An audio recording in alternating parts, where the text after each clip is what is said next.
More than anything, we are really seeking out the community's input in regards to the current state of the art as it relates to human systems modeling, as well as hopefully fostering an open discussion around future opportunities on the frontier of human systems modeling in MSD. And so what we'll do is kick off with a 10-minute intro just on MSD writ large, on our human systems working group background, and also share the new human systems modeling typology that our working group has developed. And hopefully this typology helps provide a framework to guide and structure our following conversation. From there, we'll launch into 2 sequential interactive discussion sessions where we'll seek out input from you all on current approaches in human systems modeling and on research frontiers in representing human systems and MSD models. And both of these will take place in a Google Docs link that we'll share later prior to those discussion sessions starting. And then each of those sessions will be followed by a short discussion and debrief. All right, so just diving straight in here. For those of you who are either new to the MSD community or just need a friendly refresher, the MSD Scientific Steering Group and Facilitation Team released a wider MSD vision report earlier this year that you can access at the link shown here. This report describes the broader vision of MSD, of which human systems is certainly a key component, but the report also covers topics much broader. We also have a website that provides more information on the community, including details of all the working groups. We're just one of 6. And lastly, we have a pretty active Twitter account where we share about community activities, relevant MSD research, and such. So I'd really encourage you all to follow that account if you are active on the Twitterverse. All right, so what is MSD? Without actually getting into the full report here, we define multi-sector dynamics as the study of how complex built, natural, and socioeconomic systems co-evolve in response to change. As shown on the figure here, these changes can pertain to both climate-related influences, such as droughts, floods, wildfires, but can also pertain to non-climate related influences. So thinking about things like population dynamics, market forces, technological change, and so forth. And as illustrated in this figure, from the MSD vantage, these changes are kind of viewed as being modulated through a host of interacting systems and sectors. And we define MSD as the transdisciplinary research area that really seeks to advance our understanding of these complex interactions, how they modulate these climate and non-climate related influences, and shape interdependent pathways of societal change across scales and uncertainties. All right, within that broader MSD context, human action, especially human adaptive action, is really identified as a prominent and arguably paramount driver in shaping the trajectory and the vulnerability of these multi-sector systems.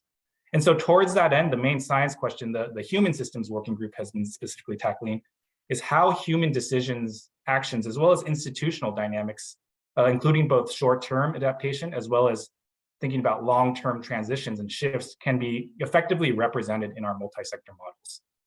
So jumping down to the bottom here, the ultimate goal of our working group discussions is really to identify, highlight, and integrate state-of-the-art modeling approaches across disciplines and methodologies to improve the representation of adaptive human action in our MSD models.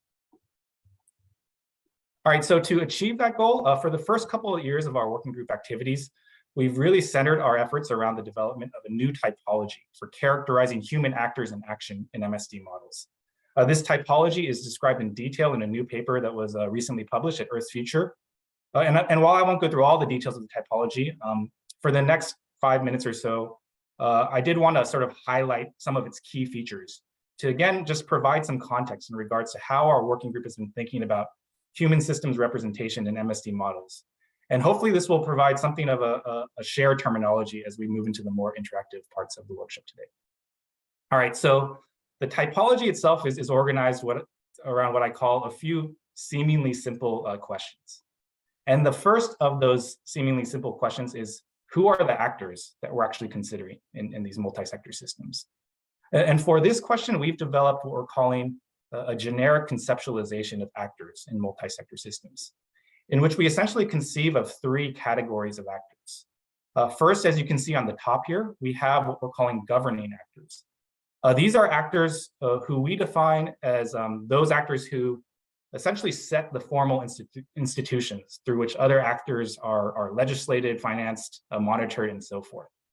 This might, for example, include a regulatory agency that monitors environmental activities. Again, these are the organizations directly defining the formal institutional environment from which these sectors operate. Secondly, in the middle here, we have what we're calling provisioning actors. These are those actors that are directly responsible for the delivery of a service.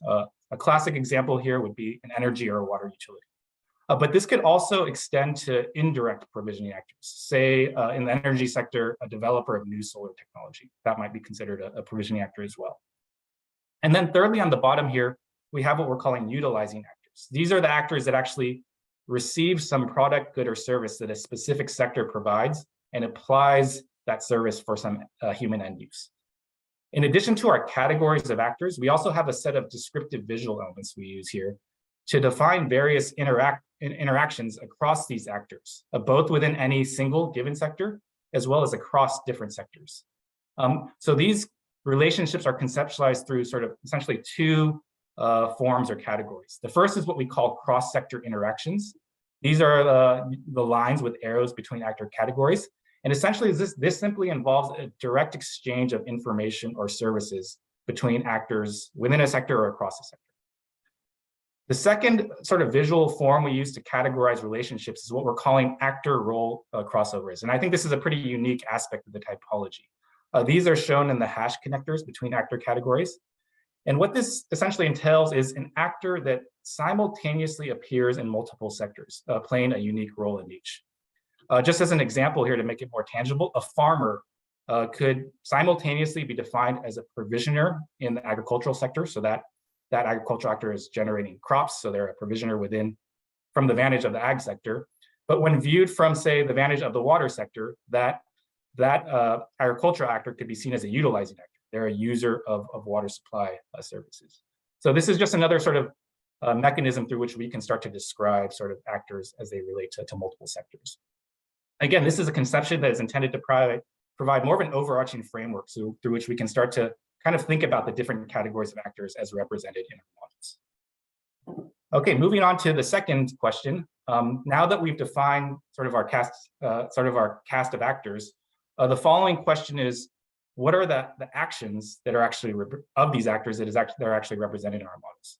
And for this particular question, we lay out what we call a canvas of human actions.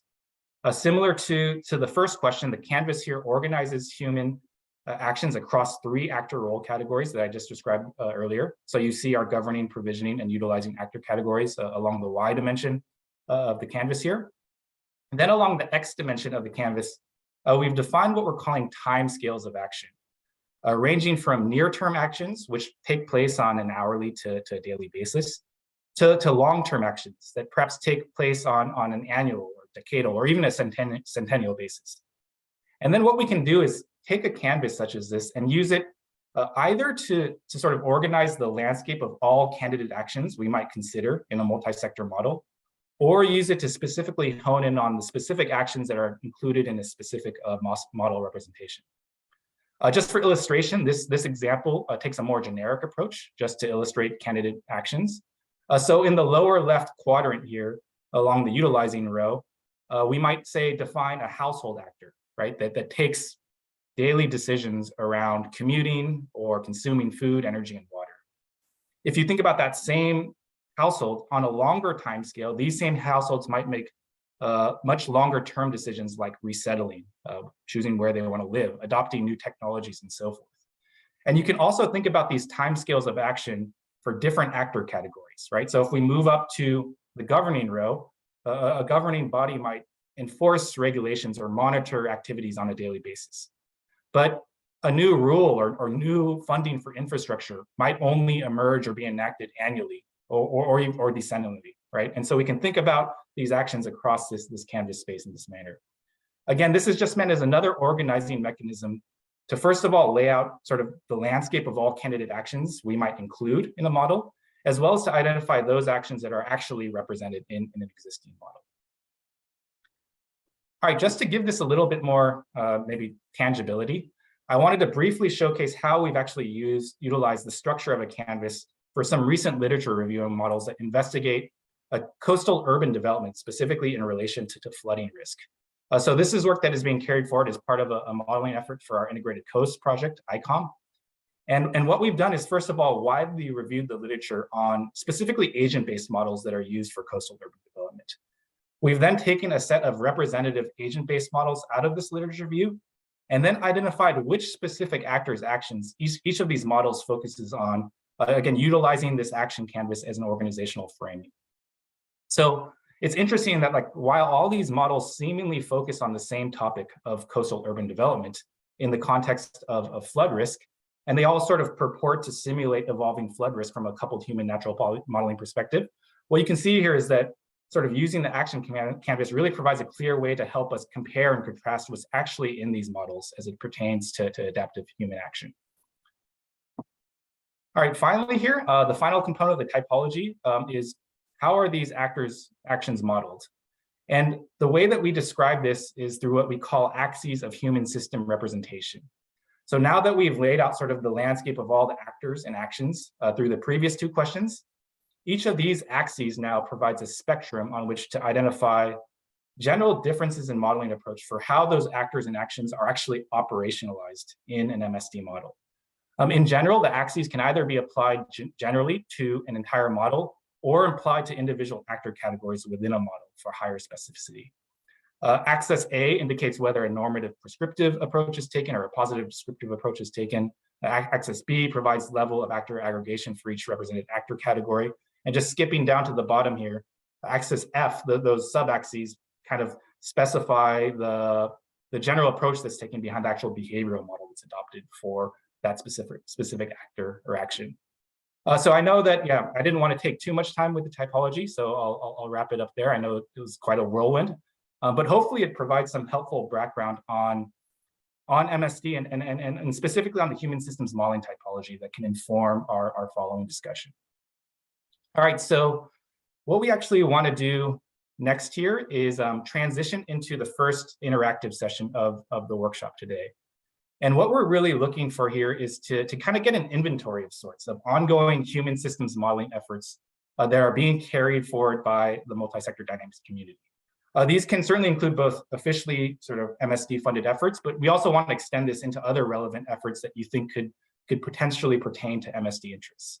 So we really want to be sort of wide in our net here in terms of describing various efforts. Given that this current set of efforts, questions focus on ongoing or recent efforts, we kind of think of this as an inventory of the state of the science in the human systems modeling. And the next session, we'll be kind of thinking more about frontiers in human systems modeling. So what we've done here is actually seeded 3 questions prompts that you can see on the screen here to help characterize your current modeling efforts. And we've also included a link to Google Doc, an interactive Google Doc, where you can kind of respond live to one of these 3 prompts, or any of the prompts that you're interested in sort of opining on. So what I'm going to do here is actually stop sharing my screen for a moment and move into that Google Doc screen. And I encourage anybody out there interested in sharing with the group here, sort of more about their own efforts. It's pretty, yeah, it's really fascinating to see all these efforts that are underway. I see a hand up from John Little. Go ahead. So thanks for hosting this very interesting webinar, and I also want to say that I find the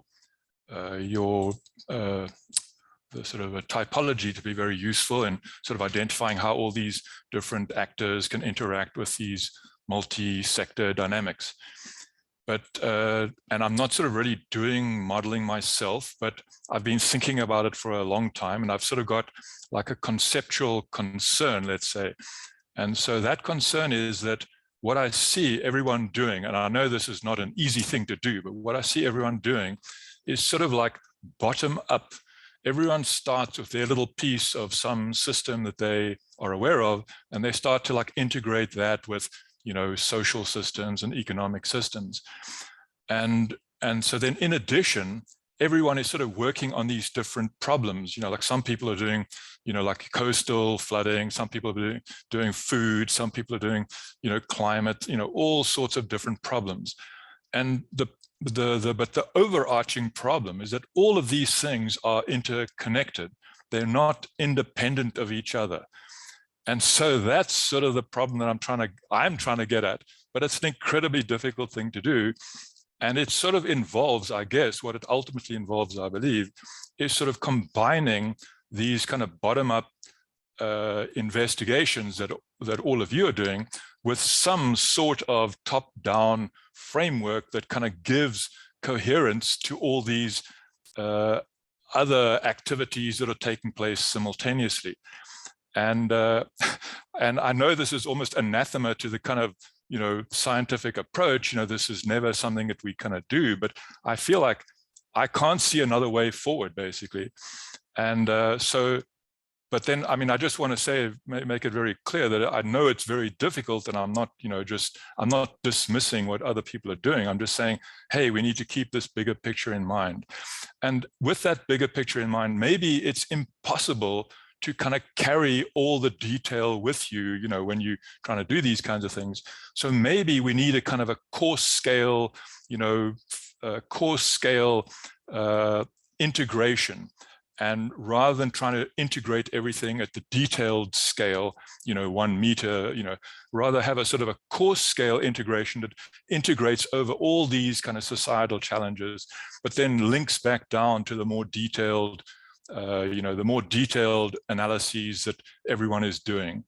So that's my big picture suggestion. And I know it's not an easy thing to accommodate, and I'm aware of, all the difficulties, but I'm just wanting to throw that out there and see if it resonates with you guys. So thanks. Yeah, no, I really appreciate that comment. And I think you get at the heart of a lot of sort of the grand challenge of multi-sector dynamics research, right? Part of the motivation is that every sector is connected to every other sector, right? And so how does one start to think about modeling this holistically? At the same time, we're always challenged with sort of parsimony model, right? Of course, right? And so there's this challenging balancing act to play. But I really appreciate your comment. Go ahead. Oh, I was just going to say, anyway, I just want to make the point that I'm aware it's incredibly difficult to get to this, this other kind of integration or this big picture integration, but I'm interested in doing this. It's very difficult to get, it's not like I have a big project or anything to do it with, but I'm interested in doing it. And, if there were people who are interested in joining this kind of discussion, maybe it could become one of your working groups or something like that, but I'm not wanting to impose this on anyone. I'm just trying to float this idea. So maybe that's enough from me, and we can hear from other people, but thanks, Jim. Yeah, and then also one modeling sort of kind of line of effort that I think of when I think about your comment, John, is a lot of what we think about and is challenging is to kind of connect global scale models of sort of the world economy and reconcile those models with what, say, a local water system. For sure. About the world. I did notice that Mohammed Bashir is here. I know that you've done quite a bit of work in that regard. I think you shared one such example on that in the working doc. I'm wondering if you'd like to comment on that at all in regards to John's comment.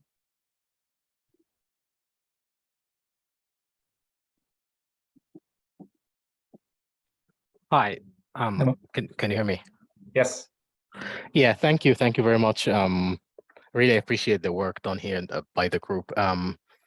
Indeed, that comment is quite relevant. I mean, the idea of trying to have a top-down approach that captures some of the big picture stuff and couple that together with the detailed models.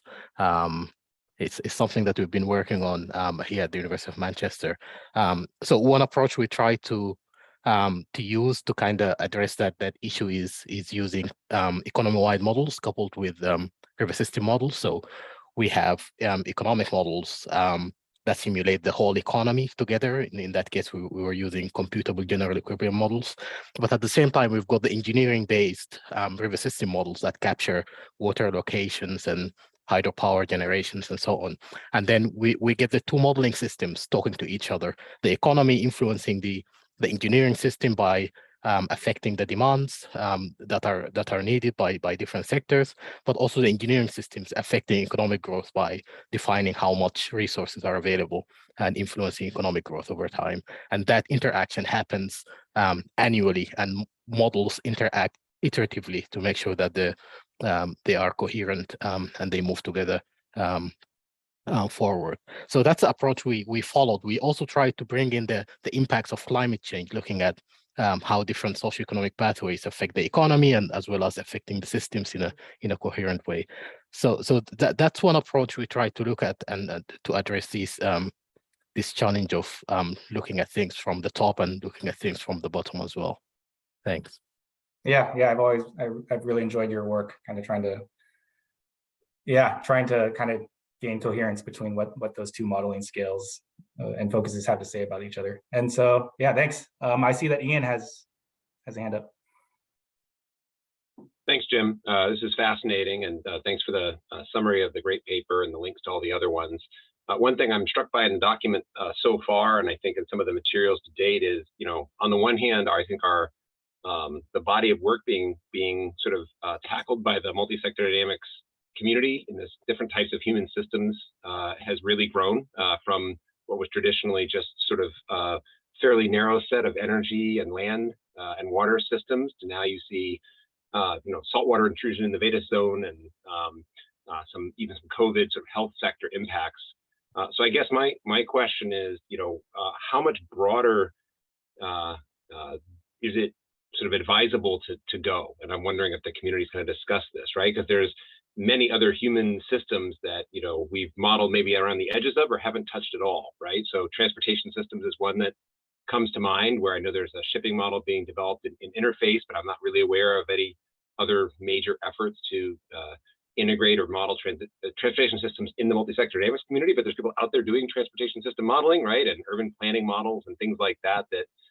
So I guess I'm wondering to what extent it's valuable to reach out to some of those communities and really map out that possible space of interactions where there's clear interactions with environmental issues with all of those different sectors, but where the priorities might lie. And maybe that's an individual project decision ultimately, but I'm just kind of curious from a community standpoint, how does the community grow and try to take on some of those different sectors, and where is it advisable to draw a line? Final example I'll give is, what about historical societies, right? And sort of recent history as well as deep history. And I know there's been efforts made to try to understand settlement patterns and human migration on, Holocene type timescales as opposed to annual and interannual and centennial timescales. And I'm wondering if there's insights or lessons learned, at least in terms of what modeling approaches work and don't work in those contexts, and whether some of those might be applicable to modern societies. Yeah, no, that's another grand question, Ian. And so I think that's like a grand challenge of the MSD community. I don't have a good answer to that particular question, but one of our hopes through the typology was to at least kind of have an organizing mechanism through which we could start to have a constructive dialogue around sort of what matters, right? What matters, what metrics do we care about? And so, I mean, one of the visions that I personally had was kind of thinking about these general visualization approaches, whether it was sort of the actors and the sectors, or it's sort of this action canvas, to kind of just free for all. Let's lay out what are all those sectors and who are the actors and what are the interactions. And hopefully that leads to a more rigorous discussion around, okay, what actions are really driving sort of the outcomes that we care about as the multi-sector dynamics community, right? Like, and if you think back to the action canvas, one might hypothesize that certain actions within that space are more relevant, more strongly influential in driving change than other actions. And those are the adaptive human actions we should really sort of hone in on. I'm not an expert in all these sectors and all these interactions, so I'm not going to say sort of what those are, but hopefully it's at least a starting point to kind of start having that discussion more broadly with the community. Yeah, I did, one other response that you brought up, Ian, was maybe a bit more left field given traditional MSD interests, was this response in the doc from, I think it's Brent Vizanko, on COVID-19 and social distancing and how that may pertain to sort of water distribution systems. I was really curious to hear more about that, sort of what data is being utilized to inform the model, sort of who are the actors within the model and so forth. So I don't know if Brent's here available to provide input there, but yeah, I'd love to hear a little bit more about that. Yeah, sure. So hey everyone, I'm Brent. I really like Typology, by the way. I just wanted to say that up front. But basically, we're looking at a data set that came out of a lab in England. Basically, it's looking at 11 different countries and looking at how people perceive COVID as a risk. And so we're using that in Bayesian belief network modeling to basically inform the agent's decision making. And so the agents are allowed to kind of update their decision on whether to work from home. And then we're seeing how that impacts the water distribution systems that we have modeled. Interesting. And did you detect major impacts on the water distribution system, such that it might inform sort of operations of the systems or reliability of those systems? So that's the plan. I don't think we're not quite into the what did we find stage of it. We're still exploring how the agents are moving and how that's impacting water distribution. But we are seeing some changes, at least kind of preliminarily, like what we're seeing. I think probably the biggest is demand shifts, which is I think what we kind of expect. We expect more residential demand, less kind of overall demand in the system because people are working from home. And so we're seeing that, and we're kind of seeing that play out in different pressure regimes, as well as water age a little bit. But again, we're not quite there with that. But I think the plan moving forward is to see what are the changes, and then how can we optimize the system to basically defend against those changes if something like this happens in the future. Yeah. And I think kind of thinking back to Ian's comment as well, I think a lot about mobility in the multi-sector dynamic space. And I think it is certainly like an underrepresented process within our traditional MSD models.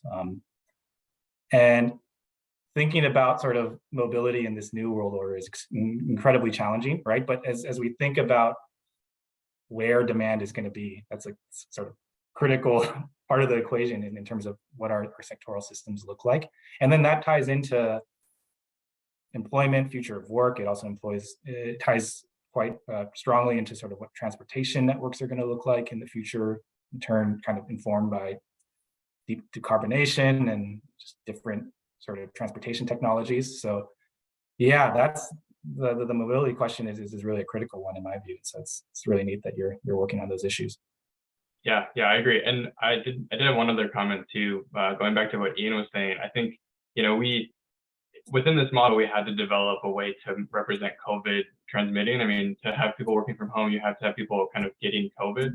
And so we actually went, and there was a model already existing, that we were able to use. So I think kind of going to Ian's point of like, if we can integrate some other models that maybe we're not making, but that we're seeing in the literature and other labs, maybe that's a way to kind of integrate pieces that we aren't looking at yet, is to kind of look for those models that already exist and kind of try to piece those in. Yeah, great. Yeah, maybe before we move on to the next, I see John has. So yeah, I mean, I'm sorry to belabor the point, but I just wanted to say again that, these are all great ideas, but they are still bottom-up sort of incremental approaches, and they're not going to kind of address this problem of how you connect everything. So I feel like that has to be part of the discussion. You shouldn't sort of, imagine that you're going to start doing your little piece of the transportation system and connect to some little piece of the social system, and and then sort of society doesn't work like that. When people behave, they're not thinking, oh, like I'm connecting with the transportation system now. They're just behaving, and they're affecting all systems, and all systems are affecting them. And so somehow we have to start thinking in those terms. Otherwise, there's no hope of ever connecting everything that you guys are doing. Or sorry, you people are doing. So that's my main point, and I don't want to overstate it, but thanks. Yeah. Thanks. Yeah, thanks, John. And one thing I will say in response is, in my view, there could be different motivations for the modeling, right? One can be more fundamentally sort of research driven, that it's kind of chiefly concerned about sort of how the world evolves sort of at this global scale. A lot of what we are foraying into is more sort of these operational scale models and engineering scale models, in which the decision problem might be a bit more specific, right? So how do you think about infrastructure design within a particular subsystem, right? And the reason I bring this up is that while I agree with you, I think there is also space for these types of bottom-up models that For sure. maybe answer some of those particular For sure. questions that we're also interested in as a multi. We need both, for sure. Yeah. We need both. Yep. Christian, you want to? Yeah, I think this is a great purpose, though, potentially for things like the typology. So really, there is this lack of theory development for the integrated systems. We have necessary sectoral theory, and at the same time, sometimes the assumptions might be inconsistent. And there's this trade-off to make use of what's been learned about transportation systems, about agriculture, about hydrology, whatever, but then also to have a model that works as a whole. And I think if we think further about the typology, things like getting towards more consistency, theory development on the level of the overall model, and what you mentioned, parsimony, to like not just take one model that's way more complex than everything else and behaves in a different way than the whole rest, one module, the whole rest of the model. Those might be really valid objectives that we could maybe strive towards. Yeah, great, thanks, Christian. Yeah, so in the interest of time here, let's move on to the next discussion session. And let me share my PowerPoint slides here again. Let's see. All right, yeah, so that was a really fascinating discussion, and it's actually quite inspiring to see sort of just the wide array of efforts being pushed forward on human systems representation in the community. And I'm sure we could chat about this all for much longer, but I did want to make sure we have time for this next interactive discussion. Now that we've, in a way, inventoried current or ongoing efforts in human systems modeling, I think this affords us the opportunity to think about sort of the critical gaps in our modeling approaches. And we've already touched upon that, certainly in our discussions and in John's comments and so forth. But hopefully this sort of sets the ground to think about key research opportunities for frontiers more explicitly to really improve the representation of human systems in multi-sector dynamics models. To help seed this particular discussion and perhaps get some ideas flowing, I thought I'd start here with one way to sort of visualize challenges in human system modeling using the typology framework. And then I'll from there quickly flash through a few examples of research frontiers that I think have been pointed to through recent published work or efforts that we've highlighted in the Earth's Future Typology publication. All right, so if we turn back to an example action canvas, one of the things that I think we can do is start to think about either the state of our knowledge or the state of our modeling capability as it pertains to the various spaces or quadrants of this action canvas. And one perhaps simplistic gradation that I might suggest is that an action under consideration becomes more and more challenging to describe, predict, or model as we move from sort of the lower left of the canvas up into the upper right of the canvas. And that's not to say that the lower left quadrant is easy by any means, but in this lower left quadrant, just by definition of the actors and the actions alone, we have a lot more data, right? Like take, for example, a household and their daily energy use decisions. Just inherently, there's a lot of households and there's a lot of energy use decisions that you can presumably observe. The data might not be there as readily, but again, those decisions take place in reality. And then as we move into the upper right, we have sort of far less data by definition. Many governance-related or big infrastructure-related decisions happen once a decade, once a century. And so I would say that our ability to sort of model or describe or predict in this space is far more uncertain and far more challenging. Not only that, but sort of arguably the influence of actions and the infrastructure or institutional lock-ins that the actions in the upper right can create can really, I think, drive system behavior. And I think I'm thinking a bit about Ian's question here as I kind of partition out this space. So there's kind of there's a paradox in that those decisions in the upper right are highly influential, but then they're also extremely kind of difficult to model. This just, I think, points to some of the key challenges as it relates to human systems modeling. Next, what I'm going to do here is just kind of quickly walk through some concrete examples of research efforts. And given time here, I'll do this rather quickly. So just to start here with, we think a lot about sort of endogenous representation of human action in our MSD models. And this has the potential to really sort of explode the uncertainty space, particularly as we think about sort of structural uncertainty as it relates to these models. And when I say structural, what I'm meaning in this case is just what is the actual behavioral model that drives sort of actor decisions. And so in the ICOM project, the coastal flood modeling project, we're actually deploying kind of what we're calling structural variants to sort of test the implications of these choices. The second sort of research frontier that I've set forth is leveraging data to really inform actor representation models. And this can involve both utilizing data to actually infer actual actor behavior. So utilizing data in a more positive sense. We have all this data, can we kind of come up with a model of human behavior given that data? Or we could also use data in a more normative sense, right? Like given certain outcomes, we want to see what should this actor behavior look like? And you can also use sort of data to help inform that process. And these are just two examples in the literature. The third sort of category of research frontier is one that I'm calling big social data. This connects to the this connects to the COVID-19 example that was shared. This also extends to sort of recent efforts to use mobile phone data to sort of simulate the behavior of actors. And these are actually approaches that are pretty prevalent in the computational social sciences. You can see a couple examples of that work here. And I think that the integration of this type of data into MSD models is still sort of a really wide open space. And we've already chatted about this. This was one of these is Mohammed Bashir's paper. And this points to some of the conversation we had earlier. I think a real grand challenge is connecting these models across scales or domains. So there's been recent examples where we actually have, say, regional or global CGEs connected to higher fidelity sort of local scale models. And it's actually, these are quite fascinating to me in that there's actually a sort of a tight coupling between the models at a time step basis where there's sort of an iteration until they agree upon sort of a consensus view of the world between the models. So again, this is just to kind of seed some ideas as we move into this final sort of interactive session. And so again, here in the chat, we should have a link to a separate Google Doc. It's not the same one we were using earlier.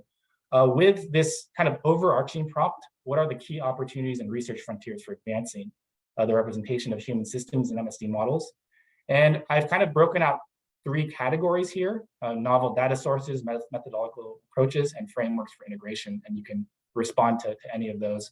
And there's also just another category if you have some other ideas that you wanted to share with the group. Again, take liberty to really kind of think about sort of exciting blue sky research opportunities here. And so feel free again to take maybe 5 minutes or so responding to those prompts, and then we'll wrap it back up after that for a final debrief discussion. As we slowly bring it back here, I did want to note that we're going to be coming on the close of the hour pretty soon. I know that both Christian and myself, we do have the flexibility to stay on a little bit longer if the conversation goes longer, for any folks who want to share. But again, I see a lot of interesting responses here. Anybody who wants to share live, do raise your hand to share your ideas with the group.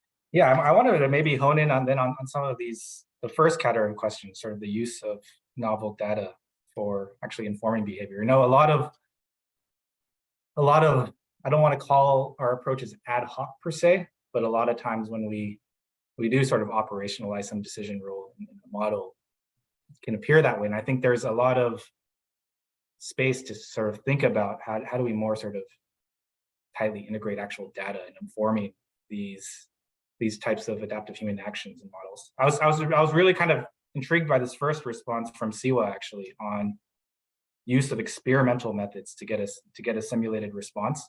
I'm curious, Siwa, if you could kind of describe any examples of such, just to kind of give the group a better idea of what that actually looks like.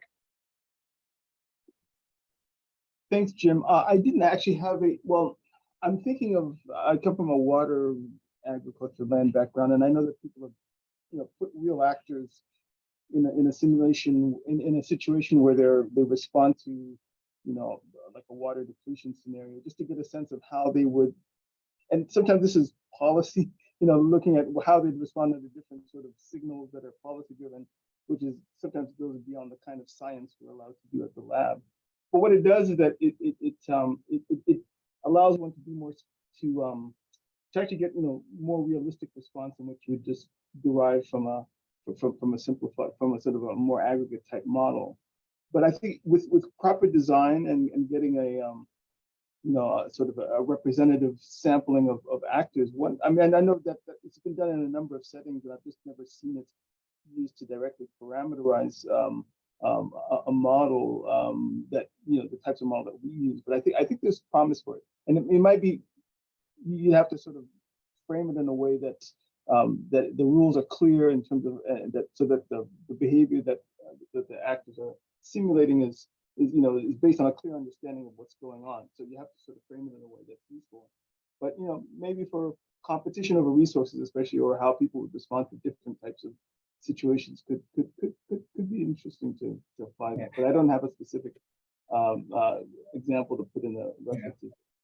And is this more like stakeholders actually sort of role playing a real life situation in sort of a real time environment, or is it stakeholders interacting with a model, or is that something entirely different?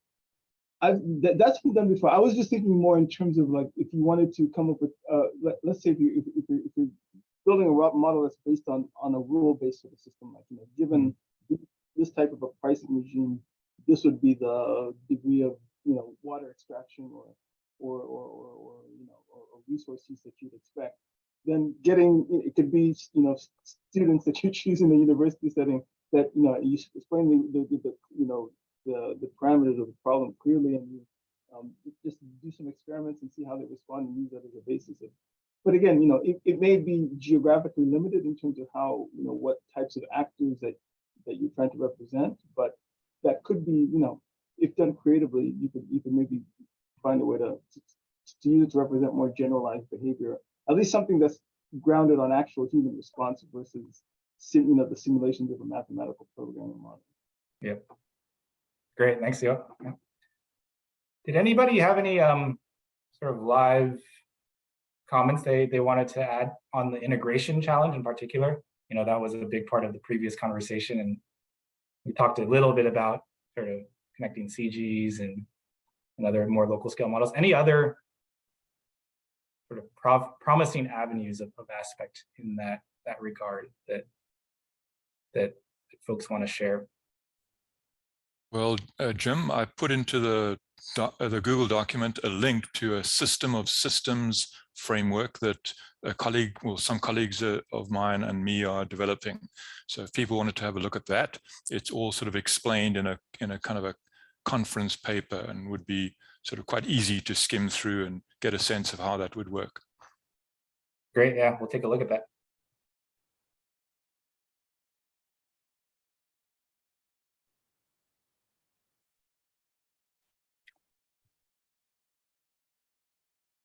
Jim, I also put into the chat an example from, it's an ongoing GSIMS activity, but if we talked about, maintaining detail, I mean, the thing that a lot of us do is to delve into a lot of detail in our modeling system. So if you wanted to keep that deep structure, but at least maintain some so global consistency with the availability of, let's say, capital and labor, we're trying a simplified approach to do that with GCAM, so that we can still have all the detail you want on the energy system and on the ag land use system, but at least the competition for capital and labor, which is the strength of what CGU modeling does, is maintained at least on the aggregate level.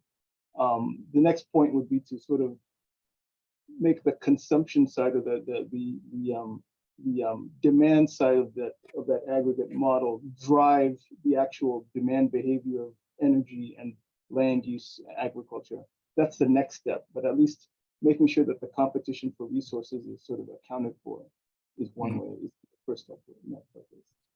Yeah, certainly. And did you say that this is actually being pushed forward within a specific MSD project? Yeah, it's currently under the current SFA for GSIM, so there will be a version 1 of GCAM macro that will be coming out interesting. in the course of next year. Interesting. Yeah, we look forward to that. Yeah, we're almost at the hour. Christian, do you have any final thoughts or? This was like really, really great contributions, I think, showing a way forward and a lot of need for the type of exchange facilitated by works like the Typology. Thanks a lot. Yeah, lots need to be done. Yeah, and I did want to just maybe mention here in closing that, yeah, we're one of several working groups. You can see the list here. You know, part of our working group strategy has really been to focus on the typology for the past couple of years, but now that we're sort of there and that work is out, we do really want to kind of broaden the discussion. And so, you know, we're open within the Human Systems Working Group to kind of welcome in sort of more members. And so if you have an interest in joining it at sort of whatever sort of level of interest kind of matches your availability, do feel free to reach out. Yeah, maybe Christian and I will stay on the line for an extra 5 minutes or so in case any folks want to just chat more casually. But yeah, thank you everybody for just a really great discussion today. Yeah, and with that, we'll wrap up the workshop. And if, again, any folks want to stay on to chat a little longer, we'll be here for a little bit. Thank you, everyone.